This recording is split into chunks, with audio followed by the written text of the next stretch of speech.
Hello, everyone, and welcome to How to Be to Lead Inclusion. My name is Susie deVille, and I am the founder and CEO of the Innovation and Creativity Institute. And I help entrepreneurs and executives work less, earn more, and feel calm, clear, and confident by tapping into their innate creativity.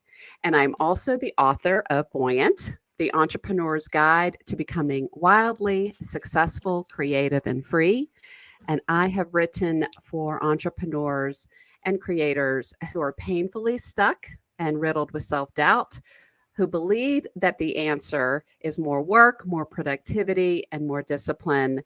And what they may not know is that the easier path is by accessing their inspired creativity. And I am so excited to have a very special guest with me today, the brilliant, the fabulous, the ultra creative Dr. Gena Cox. Thank you so much for coming. Oh, Susie, with that introduction, I feel like I should do a curtsy or something.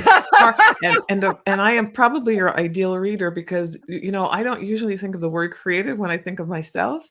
And yet you've helped me to understand just by definition, a lot of the things that we all do in order to be the thought leaders or whatever we want to call ourselves. That's really a creative process. So I'm really honored to be here.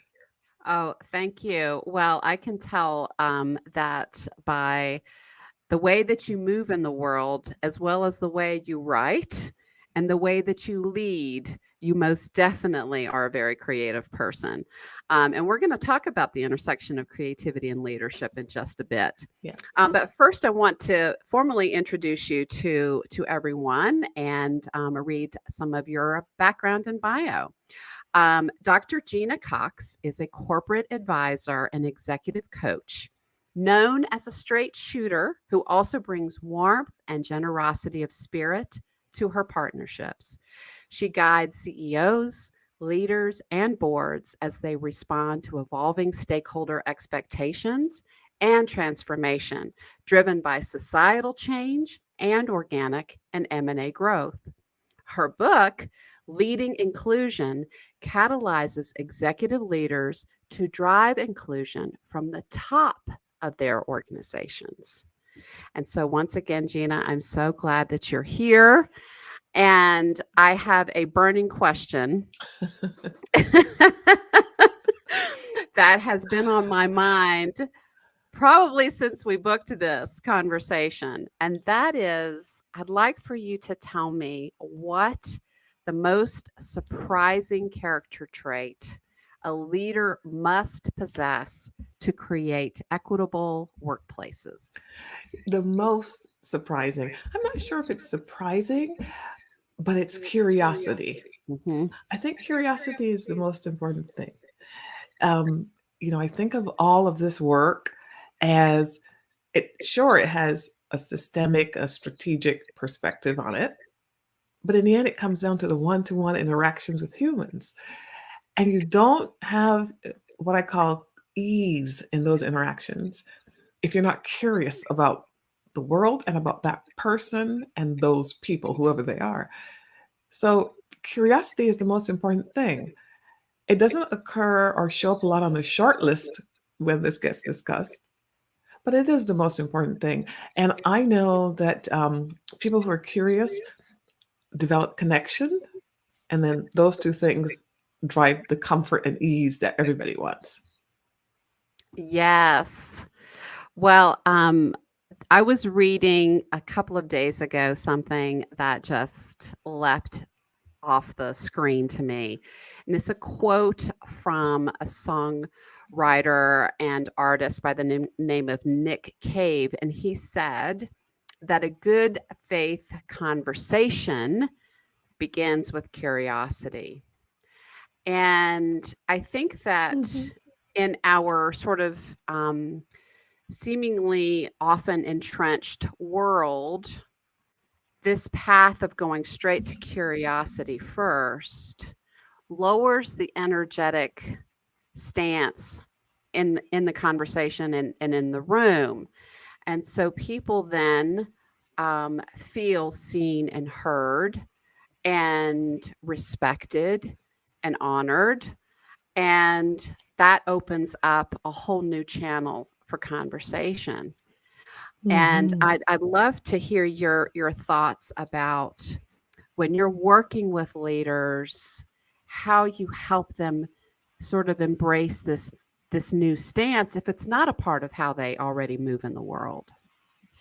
There isn't one answer to that question because by definition, I go into conversations with leaders with the assumption that that leader is unique, the organization is unique, and the outcomes that they need are unique. So I don't have a one size fits all approach, but I'm usually more focused on getting leaders to think a little bit about understanding the entirety of their workforce or of their potential workforce. And so from that perspective, I say to them, if you think about one employee, just think about that one employee who's sitting over there doing whatever he or she is doing. They may not have a direct line of sight to you, but they already have a notion about you because that's what employees do, right? They form a notion very quickly about the people who are leading the business that they're part of. Do you know what that person is thinking about you? I asked them that question. Do you know? Do you have a clue? And they will say, well, they might think that, I'm at this and I'm at that and I do this well and I maybe do this. They'll talk very specifically about their functions and about, the vision that they have articulated or whatever. But then I say, but what do they really think about you? Meaning you as a human being. And that usually gives them a little pause because they haven't thought about it.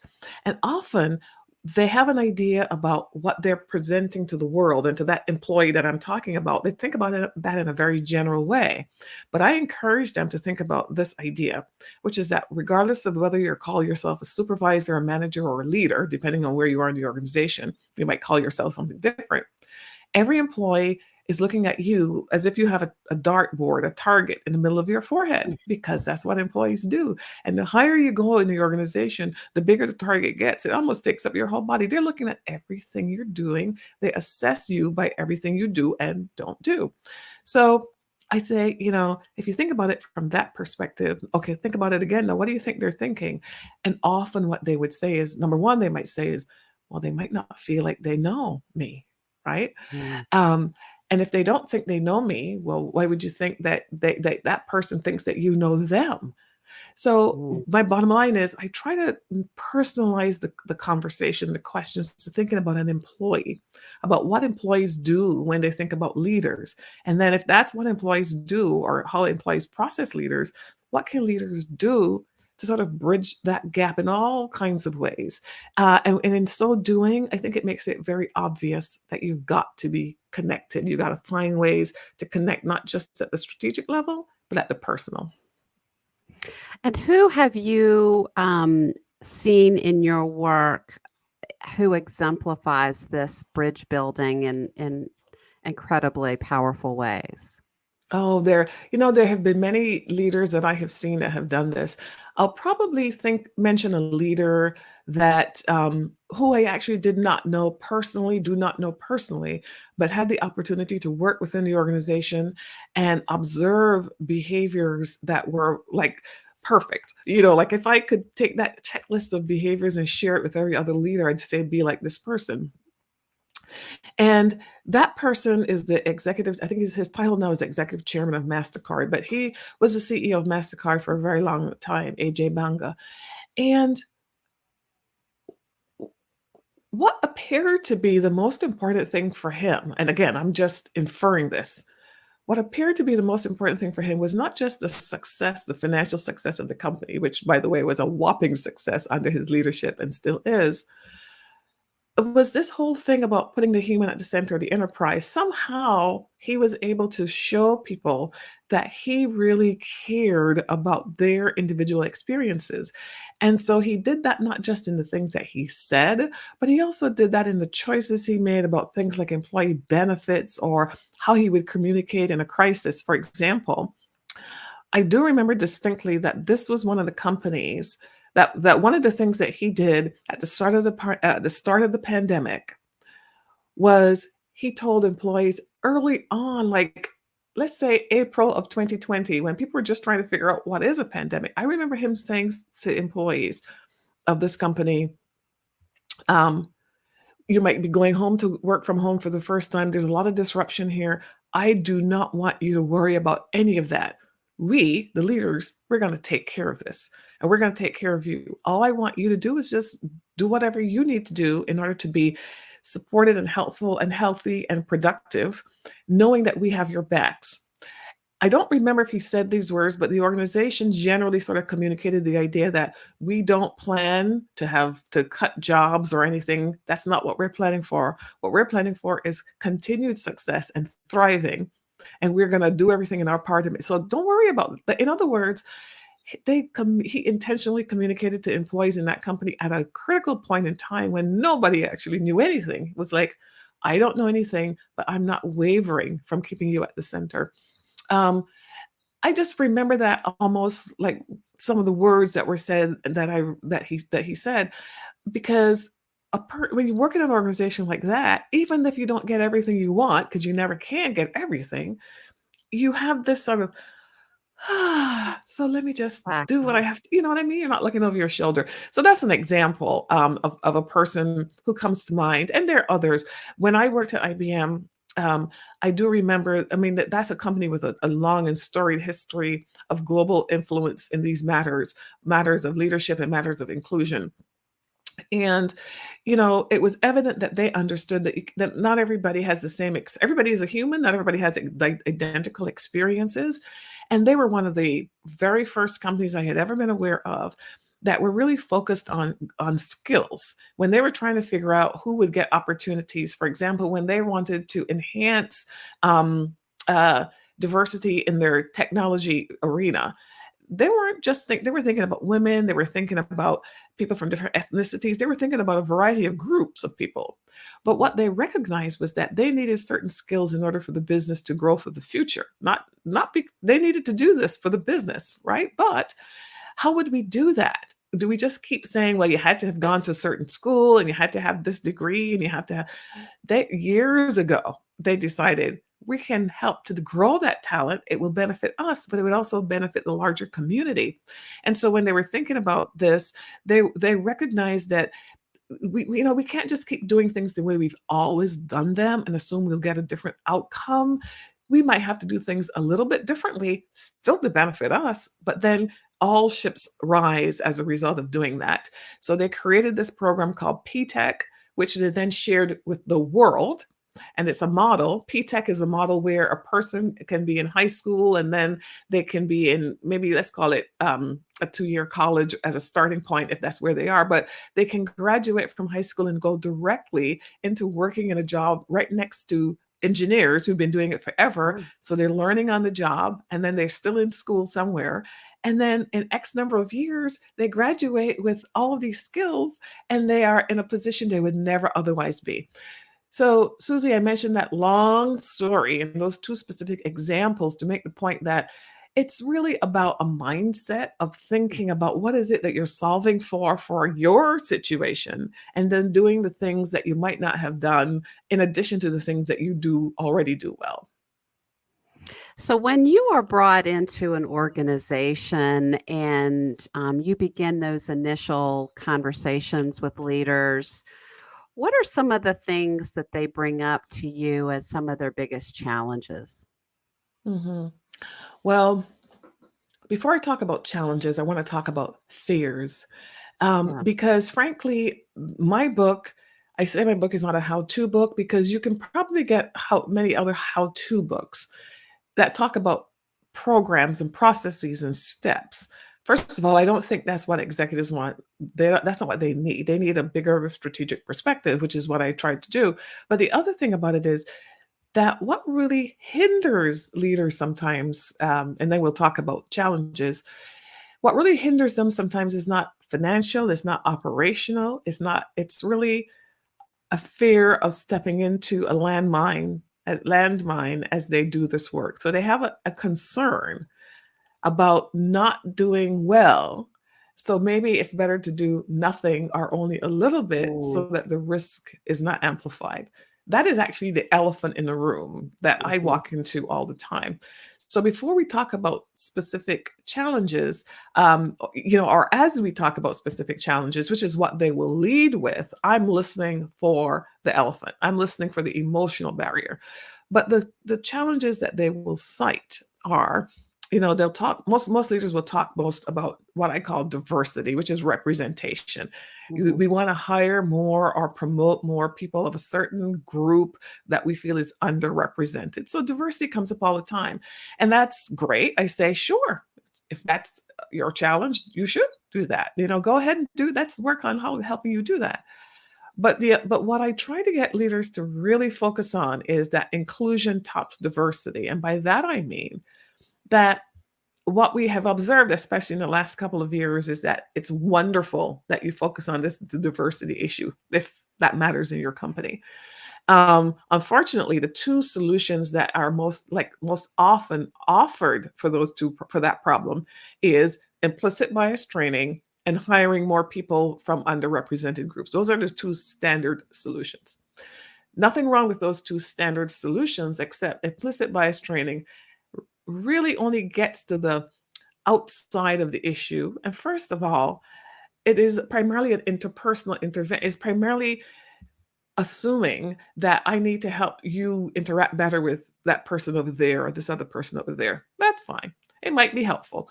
But what we know is that it doesn't necessarily result in any long term behavior change. And people get resentful in the first place about being asked to do this. So, knowing that, I tell people, okay, you can do some of that, but don't lead with that. Don't do that. I'll tell you about an alternative way. And the other piece is this diversity hiring thing, which is fantastic. Both of those things have a place, but what I say is start with inclusion, because if you go off and hire people from groups that haven't traditionally been in your organization, or if you start with implicit bias training, which some people interpret to mean that they are bad people and have done something wrong that they need to be fixed, you're setting yourself up already to have a problem. Focus on inclusion. And by inclusion, I simply mean focus on the day-to-day experiences of all employees in the organization. What does it feel like to work here? What does it feel like to do business with you? If you know the answer to those two questions, and the answer is it doesn't feel all that great, and we ought to do better when it comes to X, you need to fix all of those things. And that really ought to be your focus. Now, yes, do hire and all these other stuff, but absent the culture that could support inclusion, doing these other things feels like, having a dinner party, having 10 place settings, but inviting 11 people. And that 11th person comes in now and they're like, well, where's my plate? Where's my fork? Where's my chair? They don't feel as if there's a place for them. And then they go, well, if this person is my host, my boss, and they told me to come here, but then they didn't seem to have expected me to show up, or they didn't make a place for me, they don't really want me here. You know what? I think I'm going to leave this party early. Bye. See you. Right. You know what I'm saying? So you Yes. can't just focus on one of those things. Inclusion is really the key. But what do I mean by inclusion? It's the experience, but it's also, do I have a voice? Am I seen? Can I express my ideas? Am I acknowledged for my contributions? Do I get promoted? Do I get access to development? There are a variety of things that can be measured, right? That are relevant to that conversation. So it's not just diversity hires or implicit bias training. And an alternative to implicit bias training that works better is to really focus on coaching managers, Mm. because managers are the ones that define the experience of any individual employee. And what we've learned from years of study is that many managers are just not effective when it comes to leading people in general.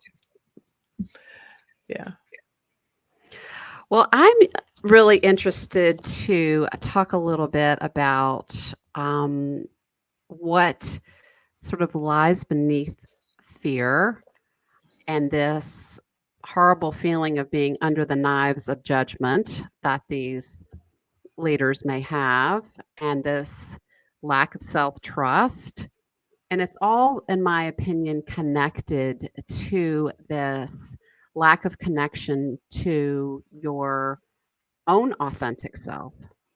Because if we're not truly seeing our own selves, the true us, we're not able to very well connect with and see others, especially those who are working alongside us in our organizations. And we're not able to effectively communicate and attract to our mission and visions what it is that we're trying to have happen in the world.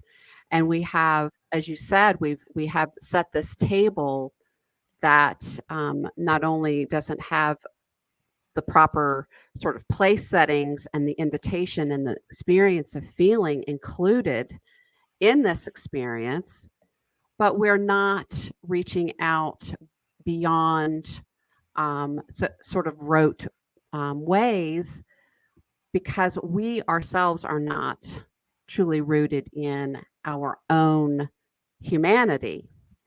And I'm curious to know if you have ever had conversations with leaders who have spoken about sort of maybe they didn't use these words, but sort of an imposter syndrome of I don't really know if I'm a confident and capable leader, and if I'm leading this organization in an authentic way.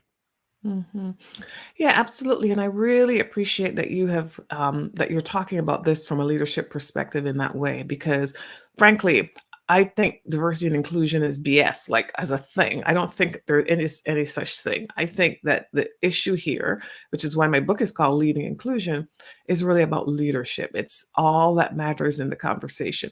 Either you're an effective leader or you're an ineffective leader in general. And specifically, this is a component of effective leadership. You either do it or you don't.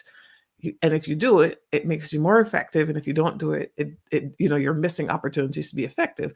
So your question is directly related to this idea that I believe that leaders who don't do these things that I call inclusive behaviors, or that aren't focused on this issue, are probably not focused in general on leadership at all, or they're not if sufficiently focused on leadership. Whether it's because they are unsure about their overall leadership impact, or whether it is that they've never really been told or taught that leadership matters as much as it does. And the reason I say it that way is because I don't encounter a lot of the direct imposter syndrome idea. I don't, because when you're dealing with senior leaders, that would be the last thing that they would reveal unless you're in a formal coaching one-on-one situation Mhm. where then they can be vulnerable and express. But when you're doing consulting, you hardly ever get to that because leaders won't make themselves vulnerable, nor should they. But what I also know is that the way we train our leaders is we underemphasize the human component. So in a way, it's the same thing that you're getting at, because what I recognize is that the leaders can tell that they spend all this time focusing on finance and marketing and sales and engineering and product design and supply chain and all these traditional core aspects of a business, which are important, but they've underemphasized the human aspect of the experience, and nor have they developed the skills to be on par with their skills in these other areas. So I do encounter that quite a bit. I had a really interesting training session last week with a global team who is some of the brightest, most incredibly talented, skilled, hardworking people I have ever had the pleasure of doing a training for, and their abilities. There's no question all of the talent is there. But what was coming up over and over again during the time that we had together were these challenges within the organization with regard to communication, with regard to lack of opportunity to almost hear yourself think because they were in meetings perpetually. Um, not being perhaps seen and heard in the way that they wanted to be seen and heard, not because it wasn't desired by the leadership in the organization, but because of the workflow was just almost overwhelming. They were sort of in the undertow of workflow. So I think that, but when we started to set some strategies around how to do that within the group first, what was interesting was how quickly they were empowered, how that conversation energy shifted within 2 minutes. Right. And so it's such an interesting lever and fulcrum when you have this opportunity for people to be seen and heard, give them some new information to use, and then turn them loose and watch what happens. Mhm. Um, and I think that anybody who has worked in a sort of command and control structure within an organization and have had great ideas, and those ideas just were completely ignored, routinely ignored, then you see that people stop having ideas or they stop sharing those ideas to the Mhm. detriment of the organization.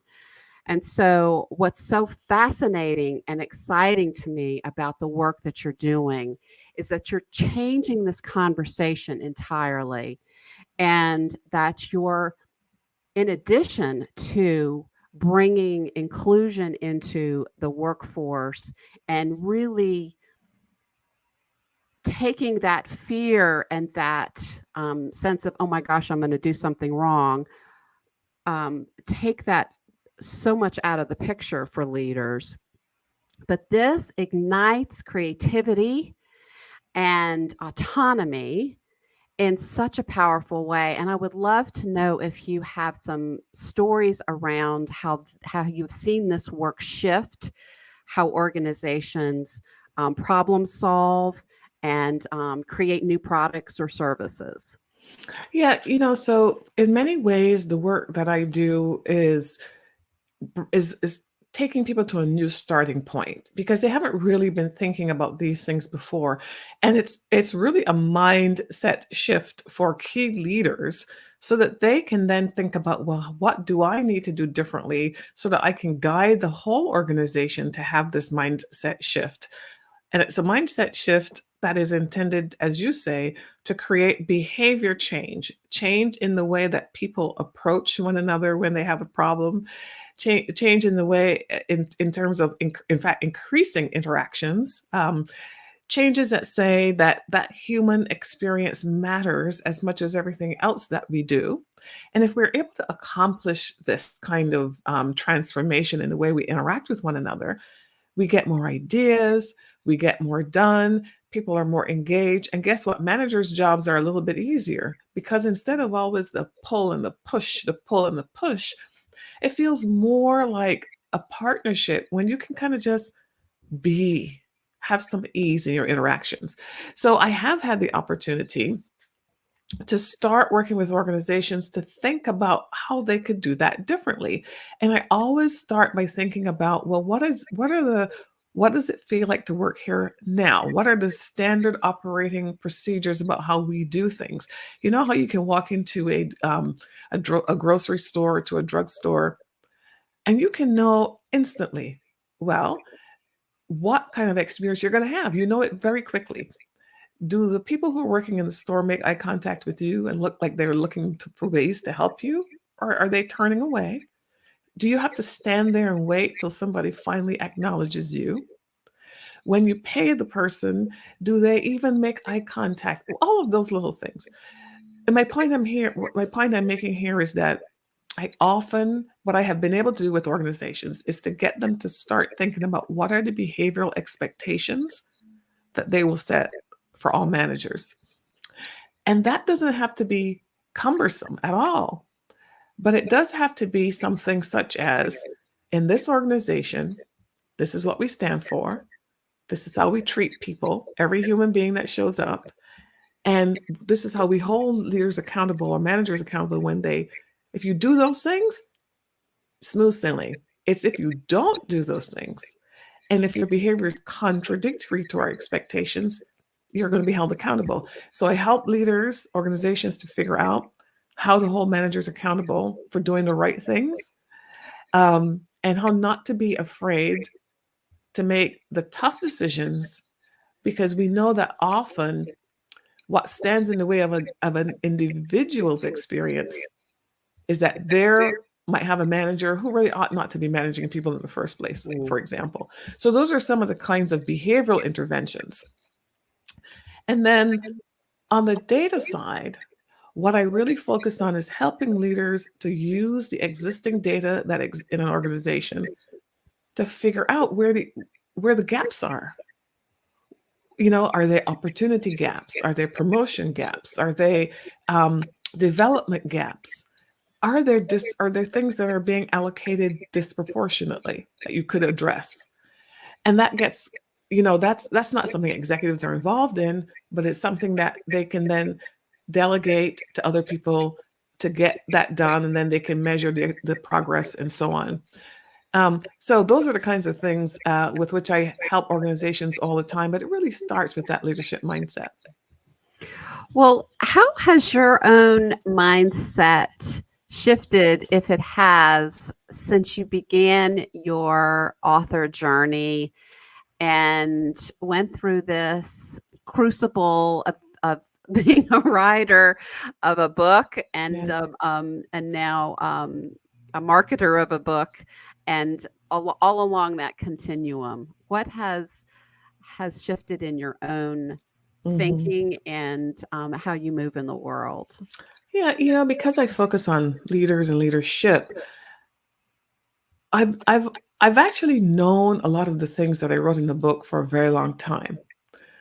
But what has become clearer to me is what a disservice we do in our community, in our way of thinking about the world, and in our business schools, and everywhere that we prepare leaders,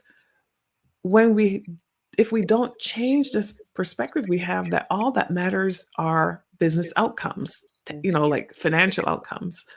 And the human piece of this is sort of optional. We know humans do it, but we don't put it at the center. What has shifted is that I recognize the root cause of this problem is how we train leaders, as opposed to thinking that I might have had at the beginning, which is that individual leaders could know better and could do better, because of course that's true. You can individually, but if I'm looking to make systemic changes in our society, I think all of us have to hold people who have positions of leadership accountable, and who train people to say, you've always got to build this in. If not, why would you expect leaders to behave any differently? And then when you're on a board, or when you're in a position where you evaluate the performance of leaders, I think of it as like a pie. There's task performance, and then there's task performance and things to get done, and then there's the people side of this equation. And what most managers seem to do is they give 75% of the pie to the financial outcomes. That leaves obviously this is not scientific percentage, but 25% or some smaller proportion to the human experience. That's sort of how we set things up from the very beginning. But I say you're not an effective leader unless you're managing the whole pie effectively. So I really have come to see, and I mentioned this in the book, I've really come to see that what I'm talking about is a change in the way we think about leadership as a whole, to always incorporate the human elements. And then all of this stuff about diversity and inclusion would come along with it just automatically, because the reason I say I don't really believe in diversity and inclusion is I don't believe in it when it's handled as something over to the side, like a bolt-on, a program, a process, or an initiative, which is the norm.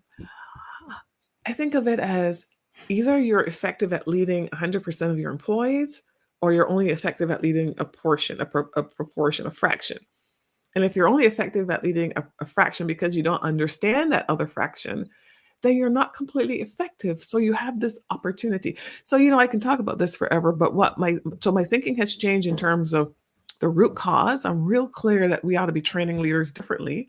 And then I'm also inclined to really try to help leaders understand why I think of this as a leadership imperative as opposed to a moral imperative or any Right. other kind of imperative. It's your description of this process reminds me so much of the design thinking process and how it differs from how most organizations create new things. So, design thinking, just a quick sort of overview of how that's different, is a company like IDEO, which is a design firm in Palo Alto, has what they call T-shaped people, people who have broad experiences across Mhm. lots of disciplines, but then very narrow um, expertise in one particular field. And they incorporate an ethnographic sort of approach to, once they come up with a prototype for a new, let's say, product, they will go out into the field immediately, even if it's just uh, uh, an eraser and a stapler duct taped to a marker or something, if they're Uh-huh. going to just show it in 3D as quickly as they possibly can. And they get it out into the marketplace and they get feedback immediately from humans who are going to potentially be the ones Yes. using this thing. And then they come back, they take all of the pictures and conversations from people who say, oh, it needs to have a this, or turn this to the left, or why is it red? That's right. um, and then they come back and they start again and they design something new. So that approach versus what a lot of companies do, and I see entrepreneurs do this all the time, which is have an idea, build it in a vacuum, launch big, and have it go to the ground very Mhm. quickly Yes. because nobody was involved in this process. And there is this same kind of mindset that you're talking about, where if we bring all the brains on board, we bring all the humans to the middle of this process and get everybody involved, seen, honored, and respected, feeling as if they are and know they are, like in the example that you gave with the CEO of MasterCard, where I am standing on solid ground here within Yep. this organization,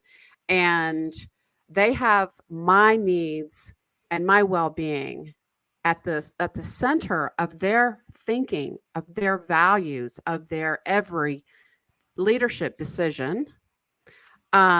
How I now come back and give and contribute to this organization looks vastly different if that weren't the case. Mhm. Absolutely.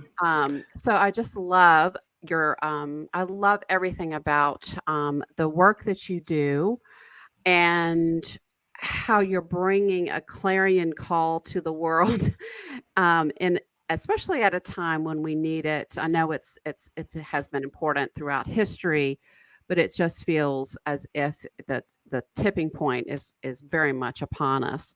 Mhm. I would love to know, in the last few minutes that we have, I would love for you to talk about what you wish people would talk more about. And I know we've talked about the difference between diversity and checking a box versus building an inclusion focused organization. But what else seems to be missing from this conversation that you wish Mhm. were more centered and more prevalent? Well, this is the feeling part, I suppose, of my book. I wanted to write a book about a difficult topic that I know is aversive, would be averse. Not everybody wants to talk about this or hear about this topic. I already knew that going into writing in my book. I knew that from my work and so on, and from my own experiences. On the other hand, I also knew that this was important, right? This is important for the reasons you just articulated, but more so because the subtitle of my book is Drive Change Your Employees Can See and Feel.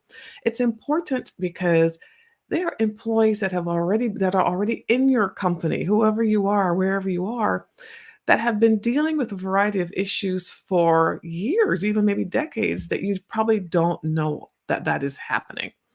And so the thing that doesn't really get talked about even now is that it's still taboo for a person who looks like me to share their experiences, their lived experiences, if they're going to share something that isn't completely positive. So when you have something positive to share, it's good. But when you have something to share that isn't positive, but that is absolutely accurate or real, it's considered inappropriate or taboo to share that experience. And so the irony is that what we would like to do, as you're talking about the T-shaped people and design thinking and bringing the customer into the decision making about what the design should be, it's related to this. The thing that I think we should talk about more is related to this idea that the reason we don't make much progress, or the headlines in January of next year, I guarantee you there'll be some headline in Business Insider. And then May of next year, there'll be a headline that says, 3 years after George Floyd's death, as an example. I see these all the time. What progress have we made? And people, blah, blah, blah. But the reason that we don't make more progress is really fundamental and relatively simple. It's that the solutions that are being put in place are not going to address the outcomes that people who are the intended beneficiaries of this work are looking for. So diversity hiring and implicit bias training and some of the things I talked about before don't hit the mark as the sole solutions. And so part of that is because you got to let more people tell these stories. You got to have more design thinking approaches to the design of the solutions to inclusion problems. You can't design these things at the top of the house alone. And you definitely can't just have so-called diversity and inclusion professionals telling you what to do who haven't walked the walk within your organization. So I suppose the simple answer is just that we just got to get real. We just have to be real and be willing to take the good, the bad, and the ugly that comes along with an issue that we keep thinking we can address with real simple and synthetic solutions. But it's really, the solutions are in the connection when people just get to say what they have to say and so on. So that's a long-winded answer, but the bottom line is I do think we have to connect and get real to really figure out, what is needed. Beautifully, beautifully said. Thank you so much. Gena, I really appreciate your being here with me today and sharing your passion, your wisdom, your experience, and your incredibly artful way to infect us with the passion that you hold and your commitment to a very different way of our moving and leading in the world. And I would love for you to share with folks the best way for people to learn more about you. I'm going to put your URL here up on the screen. But where can people find you online and connect with you on social media, et cetera? Oh, absolutely. Thank you for putting up my website address. That's probably the easiest way, genacox.com. And Okay. I'm also on LinkedIn. That is the primary place that you could find me beyond my website. It's got lots of information about what I care about, who I am, and what I like to do. I'm pretty active there. And that's the best way. And, I'm very responsive to people who reach out to me. And the other thing I would say is that I love these kinds of conversations. So I have these kinds of conversations with prospective clients because the most important thing I'm trying to convey in the work that I do and in this conversation is that we don't need to make this. This has some aspects that are complex, but we make them more complex by avoiding. Instead, what we want to do is connect and talk about these things, and then we figure out, oh, maybe some of these solutions aren't so difficult after all. So do reach out, and you'll always get a response. Perfect. And I want to remind everyone that Gena's book, Leading Inclusion, is available at all booksellers, wherever books are sold. You can find her incredible work. And I heartily recommend that you check out this groundbreaking work. And it is not only a beautiful book, it is beautifully written, and I know that you'll enjoy it. So Gena, thank you again so much for being here. And I look forward to learning much more about how this conversation evolves as you continue to lead it. Oh, it's such a pleasure to be here, Susie, and thank you for writing your amazing book and doing your extremely powerful work. You know, when you first reached out to me, I thought about how will we combine our ideas and let people see the value of thinking about these two ideas in concert. And I think have done a masterful job at helping people to understand that. Well, thank you so much. Have a wonderful afternoon. And thank Thank you, you. everybody, for being here with us today.